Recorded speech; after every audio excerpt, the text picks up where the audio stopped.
Earlier this week, a new video dropped calling me a quote-unquote lying art bro. That sounds like bait, and personally, I couldn't resist grabbing hold of it with both hands and chomping down that bait. And I have a lot to say, not just about the video itself, but also about the whole process of responding to criticism directed towards you. Now, who made this video? Well, it's a guy named Literature Devil, a media criticism channel roughly my current size, responding to a vid I put out over a year ago that everyone has responded to, including myself. My YouTube critics are lying to you video. It's a video I put together over the course of a few days, and so naturally Literature Devil, in order to respond back to it, spent a year and a half figuring out the proper response. I know that burning question you're desperate to ask. Why make this video a year or so later? Well, one, so many kindly defended my points before. I think it's only right that I add in my perspective. But why do this now? Well, I have a book to sell. Because Literature Devil has not properly allocated the funds to sponsor this video, we will not be promoting his book, but instead making fun of it whenever relevant. Now, I probably should spend a year and a half planning my response, but instead I'm listening to this on the toilet and decided to crap something out instead. Literature Devil does a lot of things here that I think weaken his argument against me, and as someone who wants good criticism, I'm gonna point out what he does wrong so other people can do it better next time.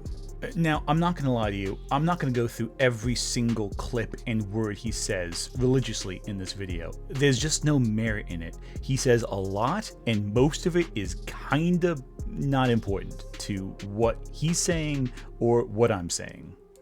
So, here's the first question that everyone in my inbox asked me when this video dropped. What the hell is an art bro, and how are you one, Ant? Well, I first thought like some art CC thing going on, but don't worry. Lit Devil has an explanation for what he means when he says an art bro. The first 10 minutes of his video is a self-indulgent tribute to The Menu, which, by the way, is a fantastic film. Watch The Menu, it's great. However, while Julian Slowik is important for our current discussion, there's another character who will take central focus, Tyler. Tyler is what we'll call a food bro. In this comparison, he frames himself as Ray Fiennes' character and me as Nicholas Holt's character. Tyler is passionate and knowledgeable. That is, he knows the proper names for every tool, and he can look at a meal and name the techniques behind its preparation. He can certainly talk the talk, an aspect to his character that, despite his respect for Chef, deludes Tyler into thinking he's above the others, and more of a colleague to Slowik than a customer. However, what makes Tyler so uniquely relevant to the topic at hand is his attitude. At first glance, Tyler seems like someone who would appreciate Slowik's art, the one person Chef might even respect. But in the end, Tyler is the one he resents most of all. Because Tyler is a pretender. He still sits with the eaters. Tyler obsesses over the beauty and the philosophy of Slowik's work, the end results, but never the mundane minutiae that forges a novice into a master. Never the sacrifices, the long hours of repetitive practice, or the mess he made of his life, sharpening his skills to razor perfection. To explain, here I am framed as someone who understands technical details as a form of social currency, but I know nothing about the craft of creating art. Now, this is of course unlike Literature Devil, who repeatedly shills his book to prove he does know how to create art. Just ignore the AI book cover art that indicates that at least parts of the book were generated by a machine. I'm sure the rest of it he wrote, for sure, absolutely. I actually have no idea, I'm not going to read his book. Throughout the video, Literature Devil uses AI art to demonstrate his points as stock footage, and look, I'm not going to say, necessarily, no, you know what? I am going to say it. I really don't think it's a good idea to compare yourself to a chef who prides himself on handcrafted hard work on every single intricate detail of the project when you're taking shortcuts like using a computer to generate artwork that uses assets created by other artists and just claiming it as your own. I don't know. Something about that seems very much unlike the chef from The Menu. At this point, you're probably going, well, okay, well, that's a strange way to start your video, explaining the joke from your cover, but, you know, I'm sure it's just a little bit, right? He doesn't spend, let's say, 10 minutes on this, does he? No, he does. He spends 10 minutes explaining his joke. He thinks it's so clever, he spends 10 minutes explaining it to the audience. If you have to explain a joke, there is no joke! So, this begs the question, what is the rest of the video like if the first 10 minutes isn't a response, but an explanation for a joke on the thumbnail? Mahler is likely the most notable critic who emphasized the concept of objectivity in art, which caused a resounding backlash from various art bros. The art bro, as used here, is someone who indulges in the arts and who has fallen in love with conception, abstraction, and the almighty theme, but then dismisses the concept of objectivity or subscribes to the notion that art can't be objectively bad. To paraphrase George Orwell, an idea is so stupid only an intellectual could believe it, because every serious student of the arts acknowledges both the objectivity and the subjectivity. The art bro, on the other hand, has intellectualized objectivity from existence. In short, the art bro believes himself to be the superior intellectual not in spite of, but because they dismiss half of reality. This part I find pretty funny because I recently made a video about Mahler where I said that objective criticism is actually not that terrible, and Mahler has a lot of good points. I just don't like his attitude, which is really funny. He's trying to argue. I don't argue that objective criticism is a thing that exists when I did, a couple months ago. This is what happens when you wait a year and a half to make a response, dude. He will swoon over the philosophy, covet its beauty, and probably cry that it took me around 10 minutes to get here. Okay, that was kind of funny, I'm not gonna lie. So, after a quote from Neil Gaiman in 2025, interesting choice, he argues that the most important component of telling stories and criticizing stories is to unveil universal truths. Honesty is not only an element true artists acknowledge as essential, but exposing universal truth through story is the main and most primal purpose of stories. This will age well, so please keep your ears open. His first argument is that I didn't show enough of his video in my initial vid. Which brings us here. Bad media criticism is a term that's thrown around a lot. Dishonest storytelling uses narrative elements in far more petty and biased ways. Taking one's limited perspective and writing it as the entire truth is dishonest. First of all, this was intended to be a judgment on writing, not a judgment on media criticism. And yeah, that's true. My video isn't about his vid, first off, but yeah, there were a lot of cases where clips just weren't extensively shown. That's one issue I have with that video in hindsight. You see, when I first started out, I was worried about showing too many clips from other channels. Either that the audience might get bored of it, it might kind of become a crutch I rely on rather than present my own opinion, or, the most likely threat, I was afraid that it might incur some copyright infringement response. That a critic I would criticize might respond with a copyright strike against my channel. And naturally, outside of streams where I watched whole videos wholesale, I avoided using clips from other videos in my uploaded videos. But then Lily Orchard sent 5 copyright strikes against my channel after I made fun of her a little bit. You should mass report them, honestly. Mass report them, fuck them. A lot of these people are filthy fucking weebs. Doesn't matter what you doesn't matter what you report it for. Report it for anything. Explicit content could be anything. These people are not normal. These people are fucking psychopaths. If Aunt Sai and you sit down to talk it out, would you? I would only sit down to talk things out with Aunt and Sai if it's in person, and if it's in person, the door is locked, and I'm handed a bat. Yeah, YouTube goes to great lengths to protect abusers. What are you gonna do? Cancel me more? And after that, I stopped giving a shit. Oh, and by the way, I'm including this early. At the end of this video, Literature Devil implies, outright states, that I defended Lily Orchard. Anthony goes into a critique about Lily Orchard, who he first defends by bringing up someone else's dirty laundry. Also, he could justify sidestepping Orchard's own horrific accusations. Objection! Yes, that Lily Orchard. The one whose channel I've criticized more than any other channel on my platform. Like, buddy, Devil, I've been dealing with you with kid gloves compared to Lily Orchard. Don't even fucking get me started, man. Right, what were we talking about again? Oh, right, LitDev being upset I didn't show his entire video on my video. Okay, gotcha. The other motive is, LitDev talks a lot, but he doesn't really say anything. And I say as much in the original video. He doesn't really say a lot of meaningful things anyway, at least what I was caring about. He has a lot of what-ifs and speculation and says, oh, this could be this, so what if it was like this instead? Which, that's all well and good, but I don't care about any of that. I care about direct discussion of the topic. So, when I cut a lot of what you say there, Lit Devil, it's not because... No, it's entirely because I don't care what you have to say. I want to get to the point. I want to get right to the ideas that we're talking about. I don't like bullshitting. I like to get right down to the brass tacks of it all. And you repeat yourself so many times in this video too. Notable author, fellow longtime social justice activist, and writer for both Captain America and Black Panther, Ta-Nehisi Coates once said, "When you're writing any sort of fiction, you should be telling the truth as you see it. And I don't know how you do that without commenting on the broader society. You should be telling the truth as you see it, rather than the truth. See, the truth as you see it isn't the truth at all. It's merely your perspective and not the full story." The truth as you see it was the concept I'd been commenting on, because it isn't the truth. The truth as you see it is just another way of saying your perspective. Of course, your perspective has been warped into your truth to give it authority it doesn't possess. By the way, this is like the 5th time he's gone in a mantra about the truth in this frickin' video, and we're only 13 or 14 minutes in. Kill the dragon. The intellectual masturbation art bros yearn for so often goes against our most primal knowledge. There's a reason why Star Wars fans reacted so negatively to The Last Jedi's absolute destruction of heroes and traditional nobility. Dude, you're like fucking Walter from Big Lebowski, bring up Vietnam for every single topic.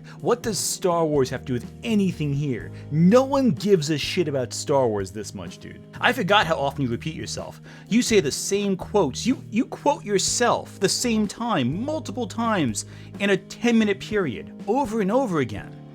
And it's to drill ideas into your audience, sure, basic ideas. And folks conflate you using a lot of big words with you sounding intelligent. But I think concise language is better. It's better to say less but communicate a lot than to waste people's time rambling. It's just not meaningful. You even quote Neil Gaiman a second time in 2025. Anyway, my definition of bad criticism. And that brings us to Anthony's definition of bad media criticism. Bad media criticism isn't simply just disagreeing with someone. It's not saying something you don't agree with. It's when the criticism itself seems to fundamentally misinterpret the piece of media being discussed, even when it's supposedly going through a scene frame by frame by frame. The stated crux of this video and the baseline element as to why we're all liars. I would say simple disagreement is not only allowed, it's also fun. It's the very heart of literary discourse, which I support. The days when media discussion was fun and you didn't get called a Nazi because you didn't like Star Wars, or racist because you thought Black Panther was boring. But it's odd that you say that specifically. Why are people calling you racist for not liking Black Panther? What arguments are you making about Black Panther? You know what I'm saying? Like, that invites a question that you just don't answer. You kind of move past that point. I mean, I guess he agrees with my point ultimately, so I shouldn't be, like, pushing so much in this, but, like, it's just an odd thing for someone to say, right? A Peach, yeah. Princess Peach. Yeah. Giving her pants. Yeah. And here Lucha Double shows this out-of-context clip I provided of Shad complaining about Princess Peach wearing pants. And of course, this is an error of mine. I should have showed the whole clip, because the whole clip makes him look way, way worse.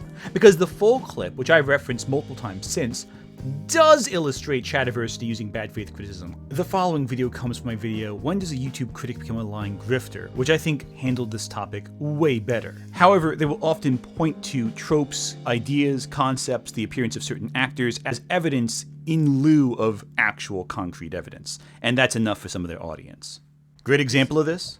When Shadiversity freaked out over Princess Peach wearing pants in the Mario film. A Peach, yeah. Princess Peach. Yeah. Giving her pants. Yeah.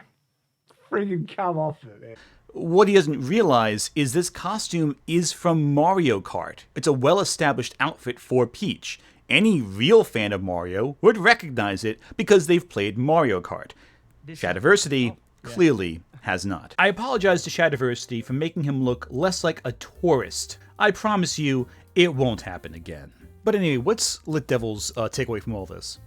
But Shad's right. She is, in fact, wearing pants. Objection!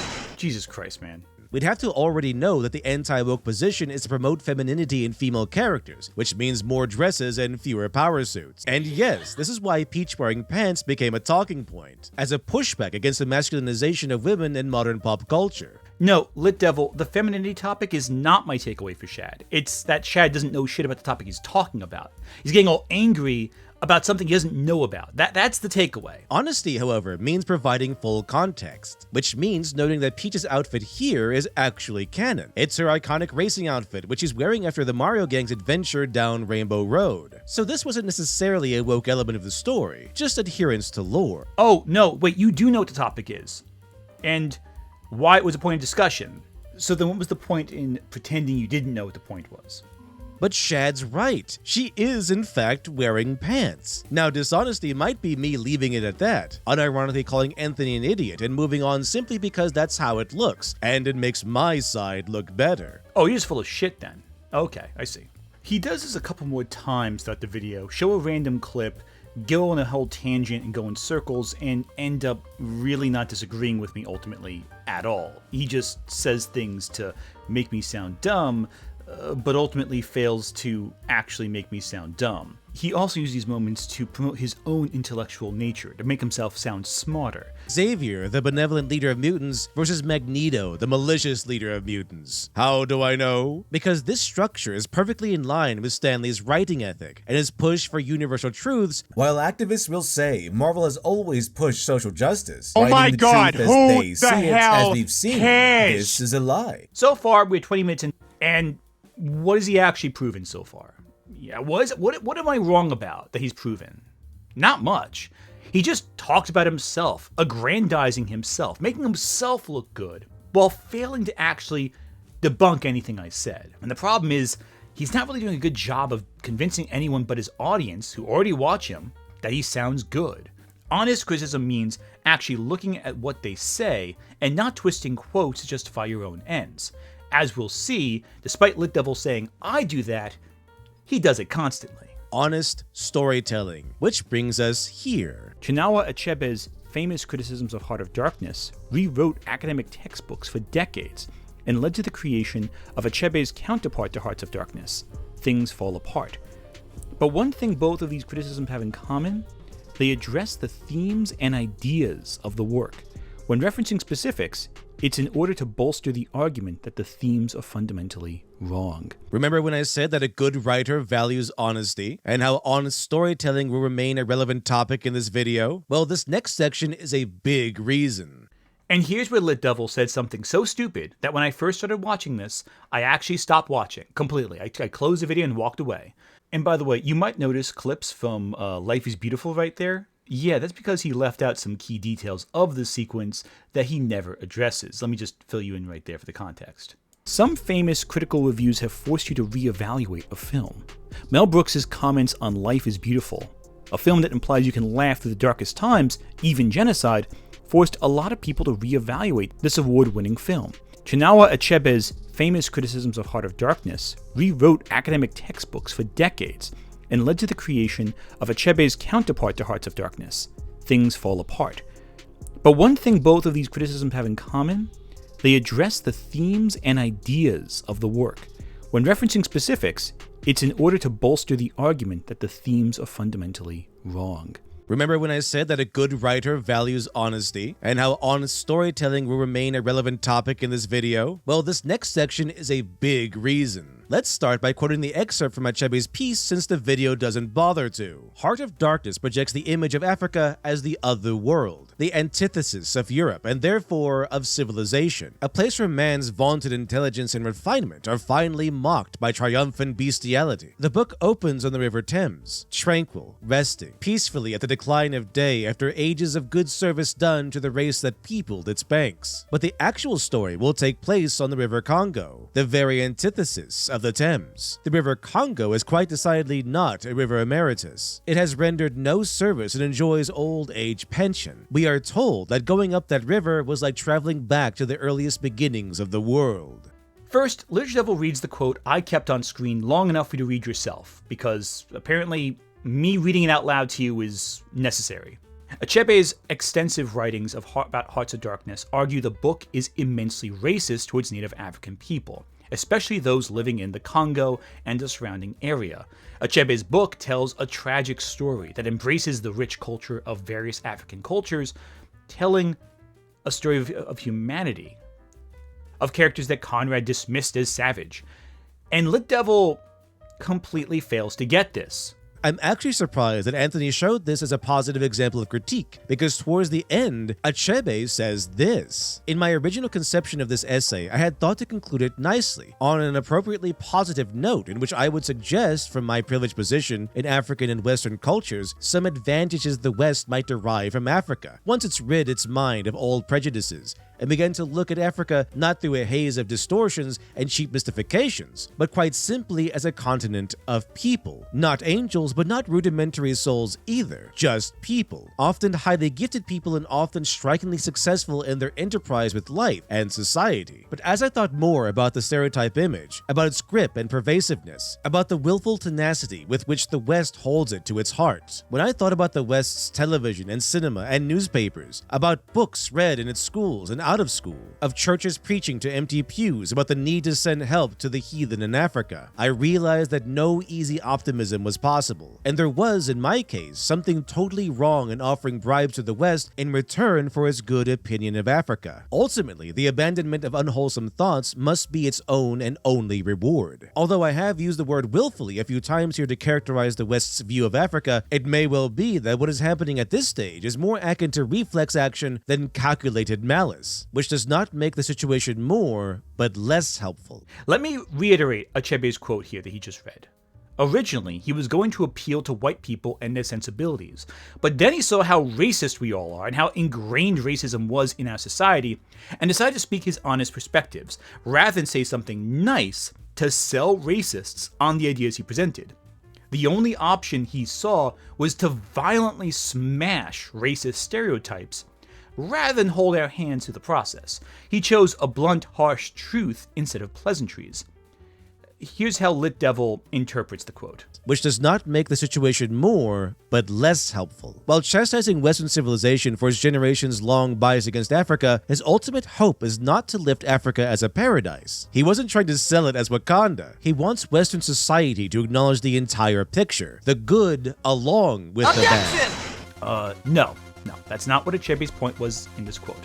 The point was that racism is so deeply embedded in America and Europe that he wanted to force us to understand that culture existed there, that people were people, that there was humanity in this place that they dismissed as a shadow dark land, and as in Hearts of Darkness. That the stereotypes we had of savagery at that time were based on racist lies and misinformation. It has nothing to do with acknowledging the good and the bad. That's directly what he chose not to do. He chose to break stereotypes, period, full stop. He wasn't acknowledging, oh yeah, there's some bad stuff here, but here's all the good stuff there too.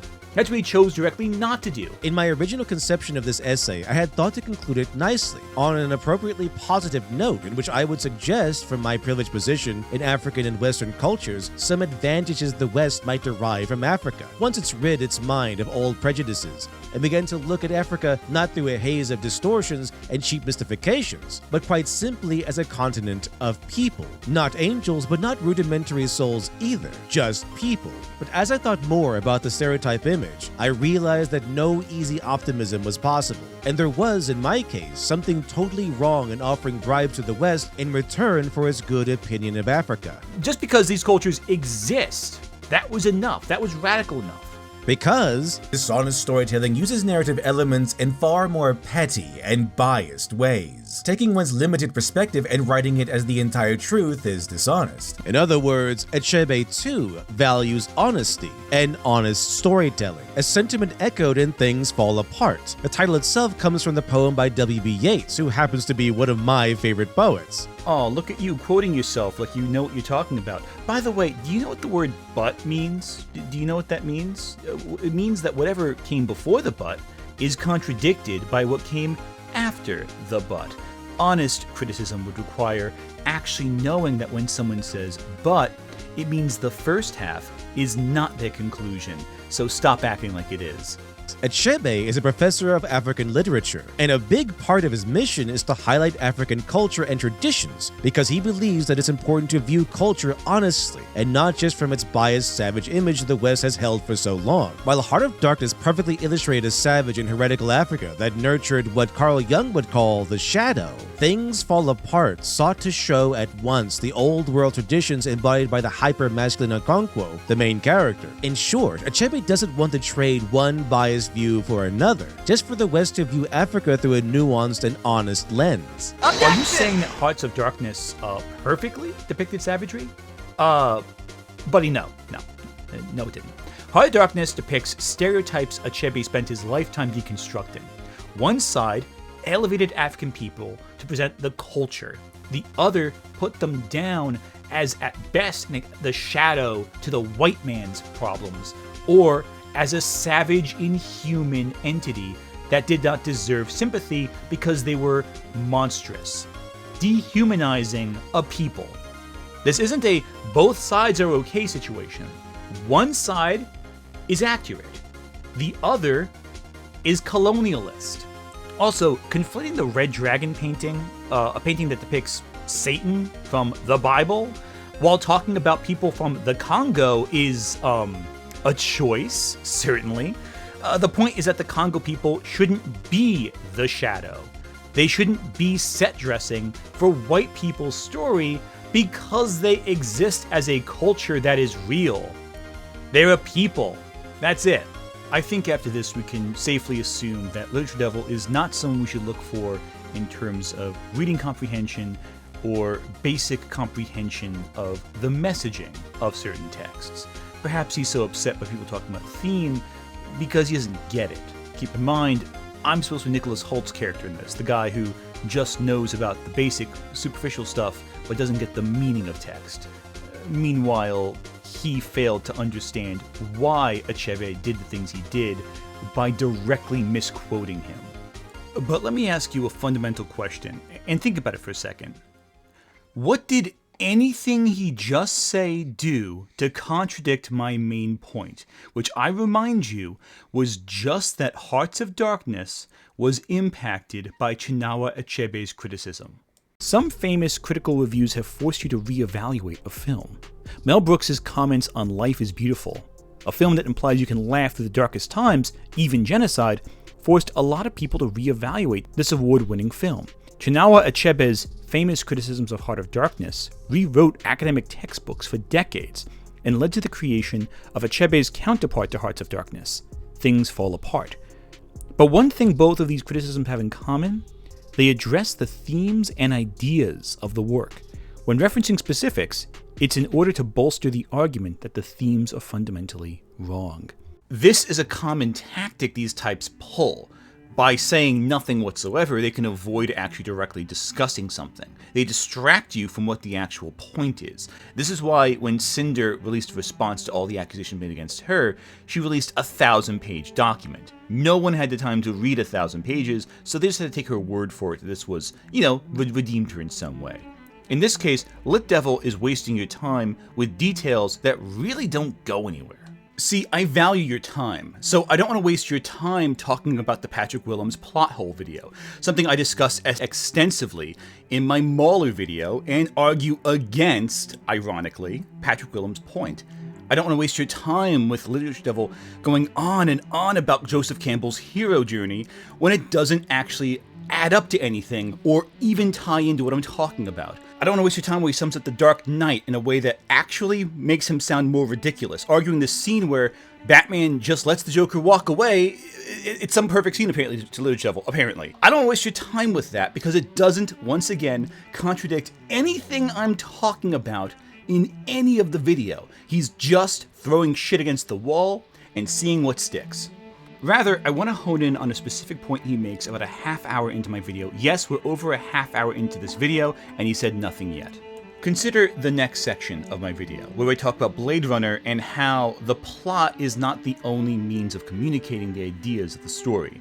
How sound, music, tone, characterization, all that helps communicate what goes on with Blade Runner. How on paper the events aren't so spectacular, but it's the cinematic language that elevates the narrative. For the sake of argument, consider Blade Runner, one of the essential sci-fi films of the 80s. The film is, on paper, about a police officer, Deckard, a Blade Runner, hunting down rogue androids, known as replicants, from space. He finds them, exterminates them, and then runs away with a woman he is infatuated with who also happens to be a replicant. On paper, this sounds unremarkable, cliché almost. So much of this story is told, however, through subtle means outside of the main plot. For one, Deckard always looks miserable.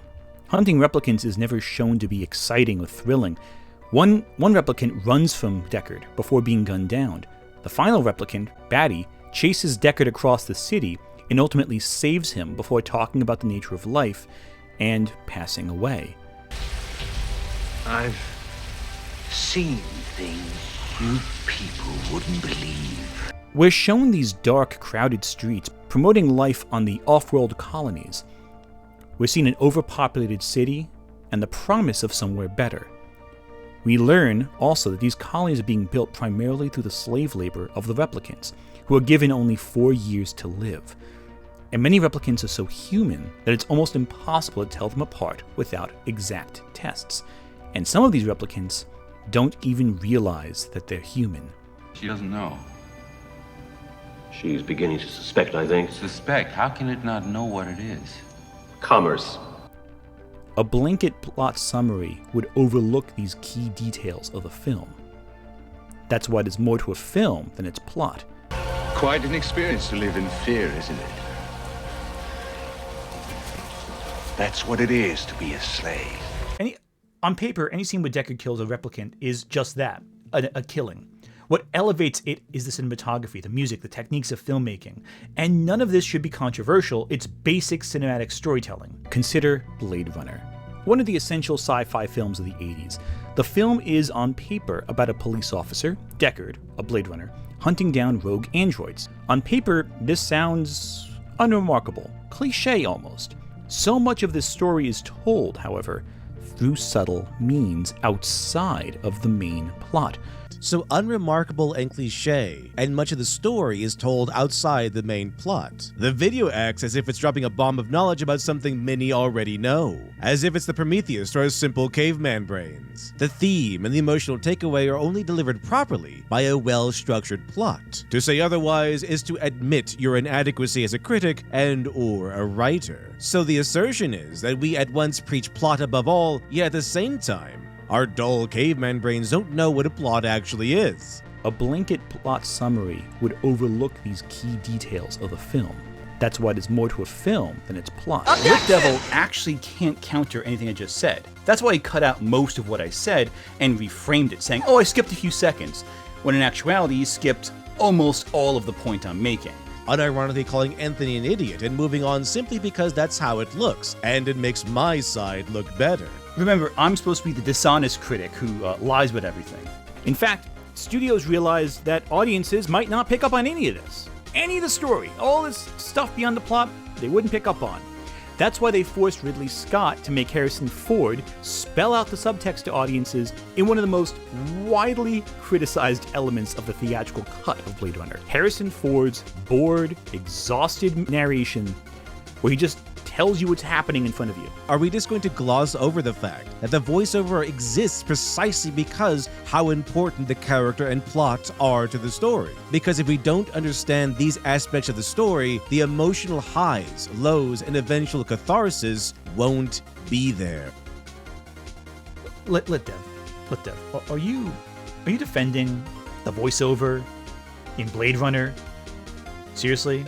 Recreational facility. They don't advertise for killers in a newspaper.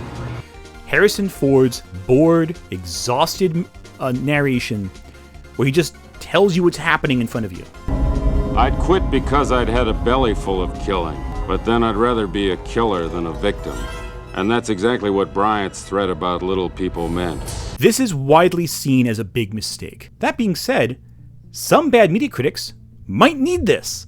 They might not get the plot otherwise, unless it's spelled out to them by a bored Harrison Ford dragged back, at 4 o'clock in the morning to read a script. Are we just going to gloss over the fact that the voiceover exists precisely because how important the character and plot are to the story? Because if we don't understand these aspects of the story, the emotional highs, lows, and eventual catharsis won't be there. You know why Lit Dev's point here is dumb? Because more people connected to Blade Runner without the narration than with it. We didn't need to be told what to feel.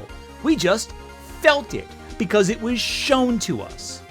And Jesus, are you trying to sell your book here? But these elements need to be introduced early for the plot to function correctly. But here is where Anthony's credibility truly begins to show cracks in its armor. Here's an example of a plot hole in Blade Runner. During Batty's final speech to Deckard, he mentions, going to Orion, which is a star system deep in space. Way longer than the 4 years lifespan could ever allow you to travel. Attack ships on fire off the shoulder of Orion. Now, some might argue that's a technical plot hole. I argue it doesn't matter, because the focus on that scene is to show that Batty has seen things, and all these moments will be lost in time, like tears in rain. So the example of a plot hole in Blade Runner is, Batty only lives 4 years, but he's been to Orion. It'll take way too long to get there, therefore, plot hole. However, this actually is not a plot hole, because nowhere in the film does it explicitly state the limitations of space travel. Had the story spelled out the specifics of space travel, we might have a problem, but it doesn't. Yes, I give a 5-second summary of a scene, and Lit Devil gives the basic response Mahler gave in his initial response to my vid, that Blade Runner never illustrates the limits of space travel on film. Let's ignore the fact that Orion is hundreds of light years away from Earth, so even with faster-than-light travel, it should still take a while to get to. At no point is there any indication in the film that faster-than-light travel exists. We can't assume it might exist, because there's no indication at all it does. Off-world does not mean out interstellar or out of the solar system, it just means off-Earth. They could be colonies on Mars, colonies on the Moon, in which case there wouldn't really be much need for fast-and-light travel. Indeed, all the vehicles we see in the movie travel at a glacial pace through the sky. So why should we assume FTL travel exists at all? In fact, in the original novel, Do Androids Dream of Electric Sheep, Earth is nearly deserted. Most people had already left to the colonies beyond the stars. Deckard is only there because he's been stationed on Earth, just in case androids escape from Mars. Circumstances that drive Deckard's wife crazy, since she's been trapped living in Earth's toxic landscape and left alone all day in an empty apartment in an emptier apartment building. And yes, Deckard actually has a wife. Roy Batty has a wife too, named Ermengarde Batty. But Blade Runner axes the wives for some reason and pairs Roy up with Pris Stratton instead, a tragic character who held a very powerful significance in the book. The movie, however, decided to axe all that too and turn her into Harley Quinn. The Lit Devil then makes the basic mistake of citing Philip K. Dick's original book as proof of his arguments about the film, and in doing so, he wastes your time, because the book and the film couldn't be any more different. The world and characters are completely disconnected. Blade Runner abandons the mood organs, for example. There's no village of Andes. In fact, they don't even call them Andes in Blade Runner. They're called replicants. They call them Andes to short for androids, whatever. There's that VR religion, never mentioned in the films. Deckard doesn't have a wife he neglects. And the weapons, especially. In the book, they're laser guns. In the film, they're just ordinary guns with bullets.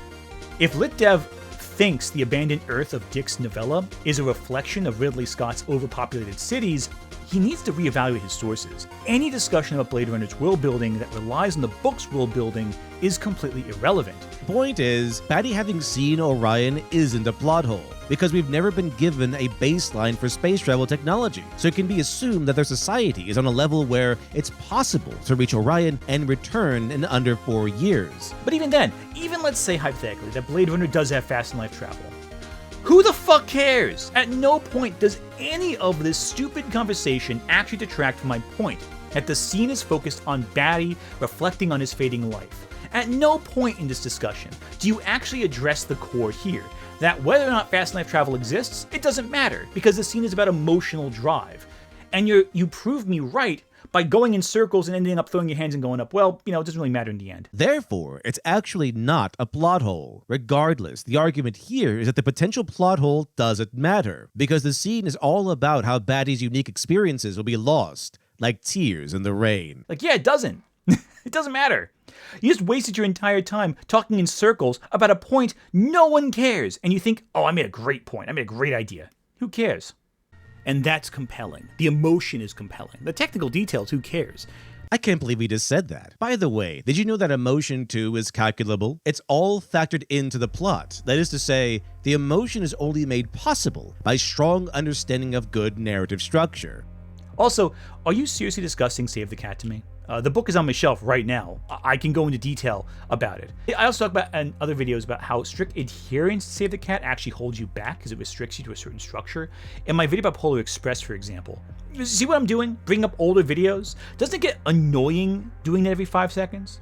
That's Lit Devil's whole vid. Look at how smart I am because I said something smart a couple years ago. Who the hell cares? He can't move past his points. I have been putting down my video. See, I don't really care if you criticize the finer points of my video. Hell, please do. Hell, a few months after the video came out, I showed up on Celtic Phoenix's podcast to discuss the flaws with the original video, because even as early as a couple months on, I wasn't satisfied with it yet. It was one of those videos I made before I got my DSLR camera, for example. The shirt and hair don't look right on me. I don't think the vid's reflective of my current skill level. It was rushed. It's an intro to ideas that I explored later on, and as such, only superficially touches upon things I found interesting. The video has problems. My work isn't flawless. I am open to criticism. I don't care that you don't like the video, Lit Dev. I care that you're so bad at criticizing it. If you just made a video saying, I don't like your video, oh, I think it's stupid, whatever, I don't give a shit. You know, a lot of people did that and I don't care. I care about how arrogantly you did it.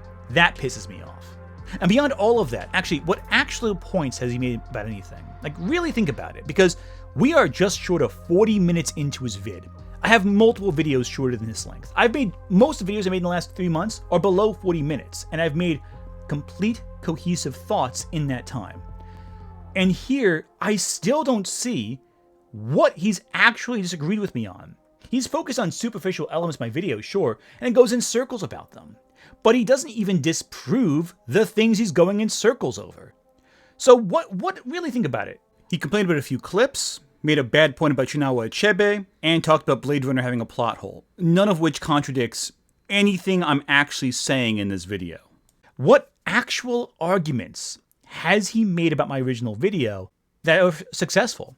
Because I'll tell you what, in my response to him, I've criticized my video more directly than he has, and more frequently. Folks like him insist you need to take them in full context, but when you look at the full context, you realize most of this means nothing. It's all hot air.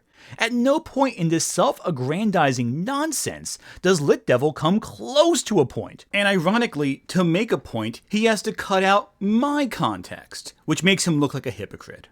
Nothing he says rebukes anything I've said in my original video. This seriously took you over a year to think of? A response where you utterly fail to prove a single thing against me? In the first 40 minutes? Most people shut the video off by this point. It's in good faith, but you might make an error about something. Even then, that still forces you to go, hey, wait a second, that's wrong. And then the critic, if they're being in good faith, will go, oh, you're right. I am wrong. I apologize. Wrong. And then the critic, if they're being in good faith, will go, oh, you're right. I am wrong. I apologize. Bad media criticism's ultimate goal, though, is to supplant the original media in your mind. And the way they do that is by sometimes just making shit up. Characters as powerful as Dream, or as supposedly perfect as Superman, are well liked and aren't usually considered Mary Sue's, is because the plot doesn't treat them as such. The next 50 minutes of the video are Lit Devil specifically focusing on 2 points. One, that I argue that his arguments about Superman are kind of contradictory, and the ideas about Rey from Star Wars. And I'm not even joking. He spends 20 minutes getting mad over this 40-second clip. Bad media criticism's ultimate goal, though, is to supplant the original media in your mind. And the way they do that is by sometimes just making shit up. Characters as powerful as Dream, or as supposedly perfect as Superman, are well liked and aren't usually considered Mary Sue's, is because the plot doesn't treat them as such. If a fresh-faced farm boy who's never even seen a sword suddenly picks one up, and without any kind of outside divine or supernatural aid, defeats a war veteran of 15 years in single combat, you likely just witnessed a Mary Sue moment. Trained my entire life to master my senses. Where did you train? On a farm?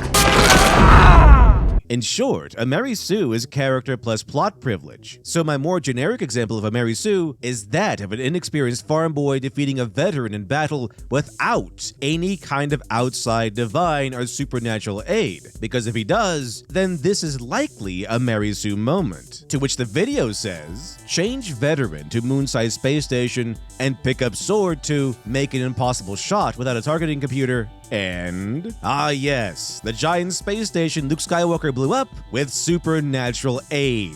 Remember when the ghost of Obi-Wan Kenobi told Luke to reject modernity and embrace traditional Force powers to help him make the shot?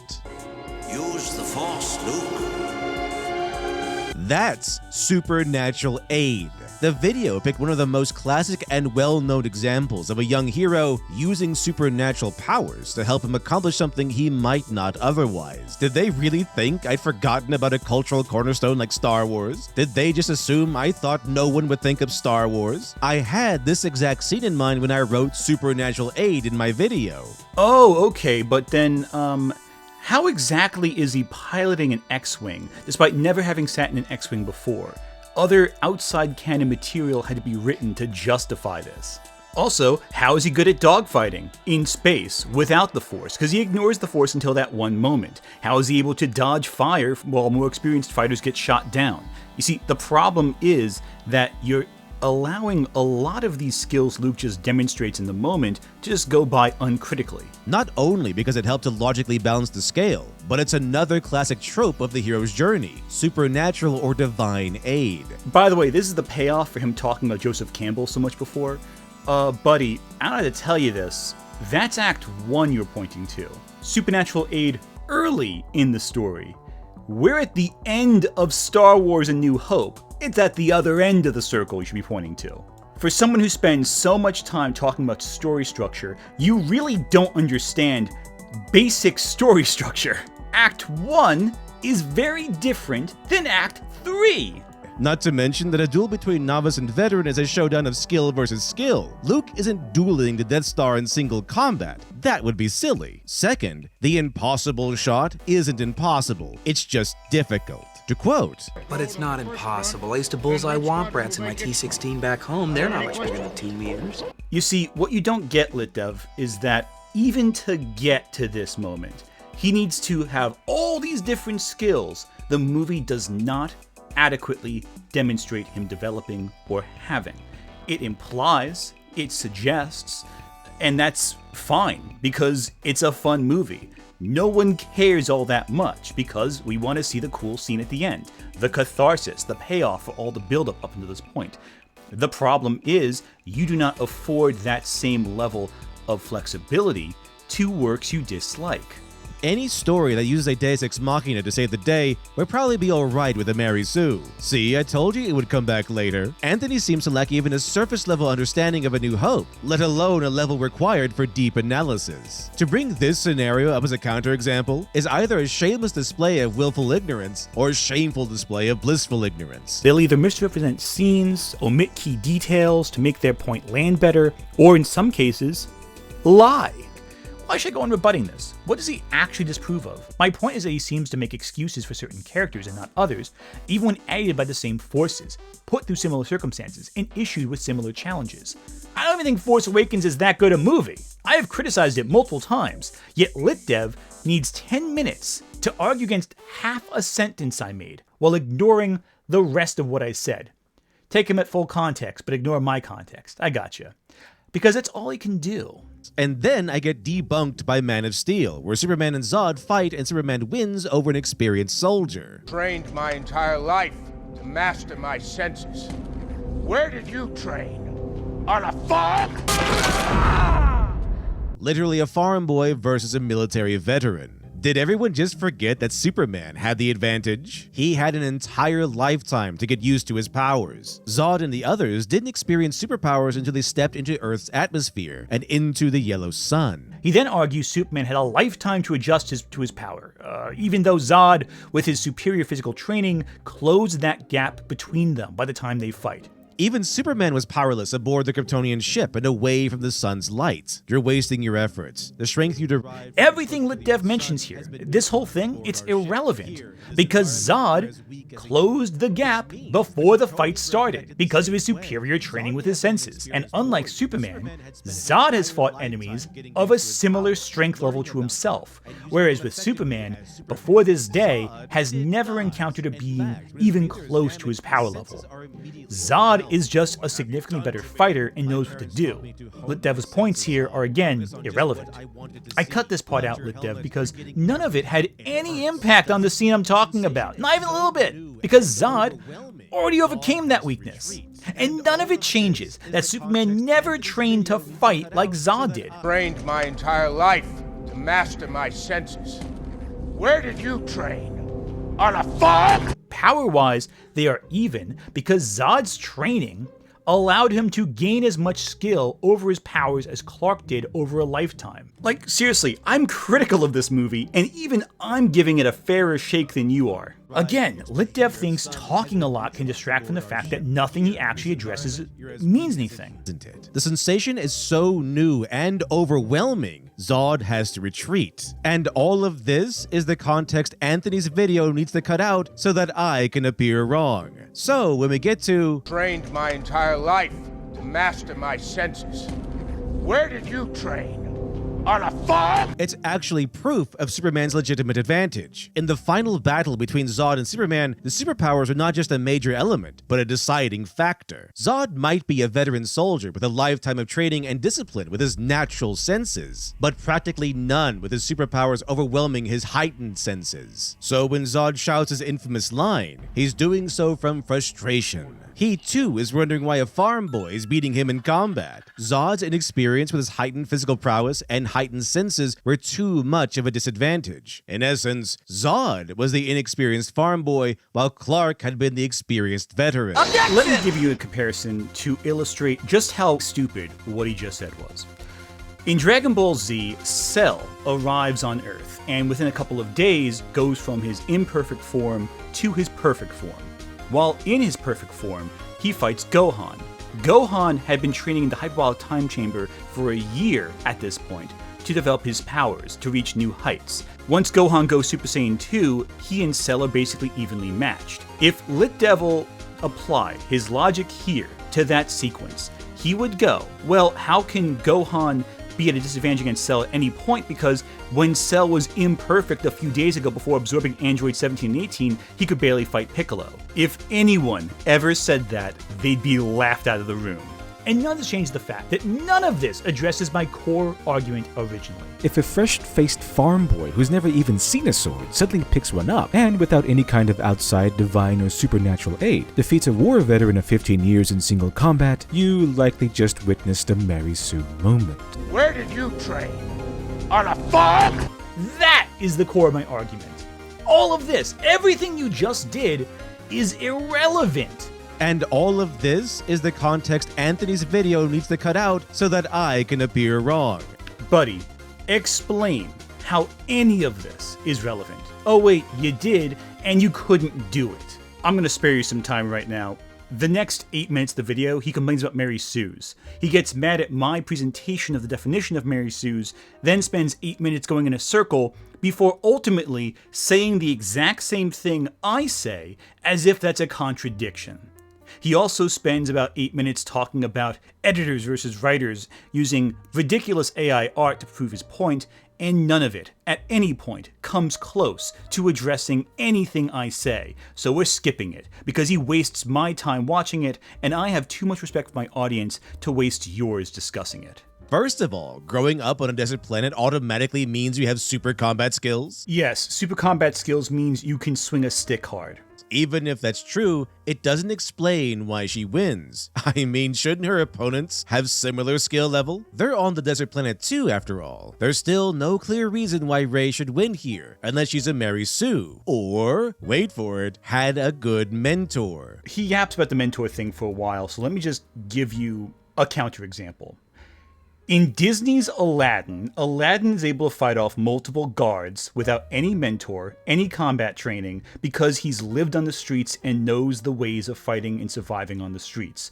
No one ever calls Aladdin a Mary Sue, but when Ray does something 1/10 as impressive as Aladdin does, with similar time in the same kind of environment, all of a sudden she's a Mary Sue. So therefore, Lit Devil, I expect you to have your massive critique of Disney's Aladdin in the same fashion you've had for Ray. Ray lives alone. So just like Aladdin. So she had to learn self-defense. So just like Aladdin. This makes sense, but no one can ever explain how other than she's just awesome. So just like Aladdin. Her swing a stick around is meaningless unless we know where those moves came from. So just like Aladdin. Otherwise, we're left asking, why is a scrapper so much better than hired muscle who also live on Jakku? So just like Aladdin. Oh, and I guess he compliments the film adaptation of Aragon? What?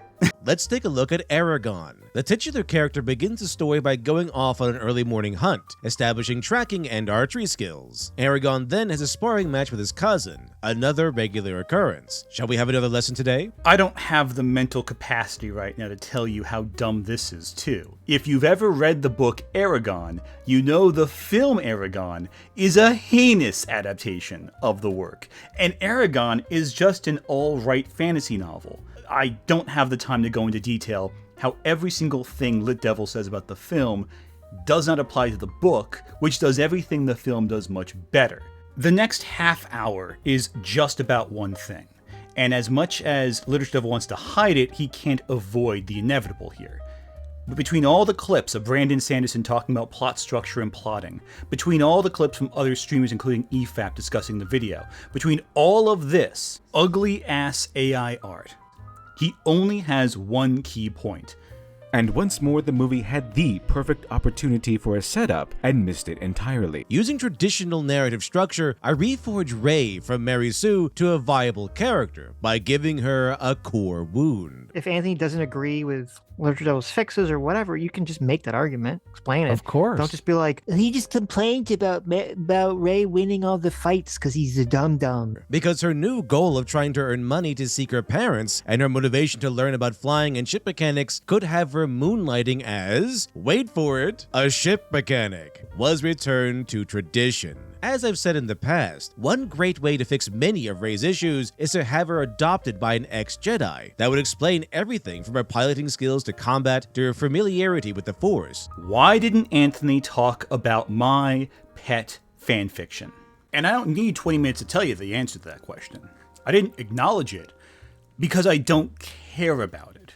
It doesn't matter to me. The only thing that matters to me is your perspective on the media itself. Anyone can come up with an alternate version of the media. That's not interesting. Anyone can write fanfiction. If I wanted to read a fanfiction, I'd go on AO3. I wouldn't listen to you talk about what ifs. That doesn't matter to me. I don't care. A critic should criticize, analyze, examine. Simply saying it could have been this way isn't enough to get my interest going. I don't care. Anyone can do that. What's harder is looking at the work itself, seeing what elements do and don't work, and analyzing how the author worked to make it work, and what got in the author's way to impede that. All else is boring to me.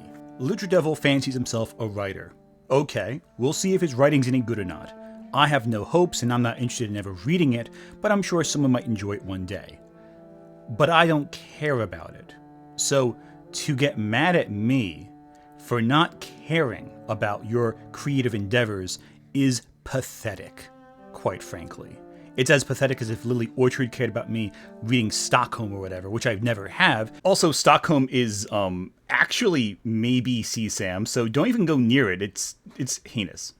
I don't care about any of those endeavors because, quite frankly, I don't think you have the capability to tell a good story. And based on what you've shown so far, your work sounds generic and basic. Your recommendations for Star Wars are to follow a formula, as opposed to be interesting, innovative. The Force Awakens followed Formula 2, and that was my biggest issue with it, that it was safe, that it wasn't innovative enough. Why would I want to listen to your even more basic reimagining of an already basic movie? There is a lot of irony here in him comparing himself initially and throughout this whole video to Ray Fiennes' character from The Menu, when all he's upset about is that no one takes his mess all that seriously. I don't pretend to be anything more than what I am, because I don't have the pretension of lying to you. When I produce my creative work, I will present it to the world, and I don't expect anyone to like it or hate it. I expect that those who read it will have opinions, and that's about it. It's the world's time to judge my work at that time. You, however, present yourself as this master, intelligent person, when in actuality, if you have to force that image, there is no image. If you have to explain a joke, there is no joke! But oh, there's a half hour more of the video to watch. Well, good luck with that, because I don't care. I just don't. He wasted my time enough with the first hour of this video. Why should I care enough about the last half to go through line by line like I did before? He is a time waster, and I have wasted enough time looking at his nonsense. But please, in the comments below, convince me to watch so many great takes, such as, during a key scene, bypasses a modification made after Han lost the Falcon that made the Falcon function worse. I bypassed the compressor. And once more, the movie had the perfect opportunity for a setup and missed it entirely. Some moof milker put a compressor on the ignition line. But we don't know this for sure. That's all information she's seen firsthand, so naturally she knows this. No, she doesn't. First of all, this being justified by dialogue alone was flimsy. So then it was justified. You see what I mean? This is pointless to respond to. On to us under the thin veneer of homage, the stories of Rey and Luke Skywalker make a fairly easy side-by-side comparison.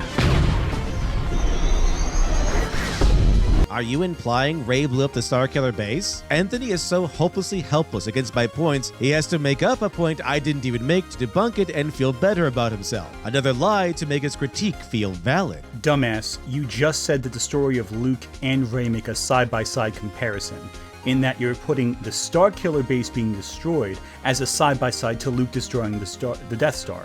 That means you're drawing a comparison between their two stories, even though the Starkiller base being destroyed wasn't a part of Rey's story. It was a part of Poe's story. If you're going to make shit up, make it so that I can't just go back 2 seconds to find you saying it. And then the critic, if they're being in good faith, will go, oh, you're right. I am wrong. I apologize. I was noting The Force Awakens somewhat shamelessly copied A New Hope. On to us under the thin veneer of homage, the stories of Rey and Luke Skywalker make a fairly easy side-by-side comparison. If you're gonna lie, at least make it convincing.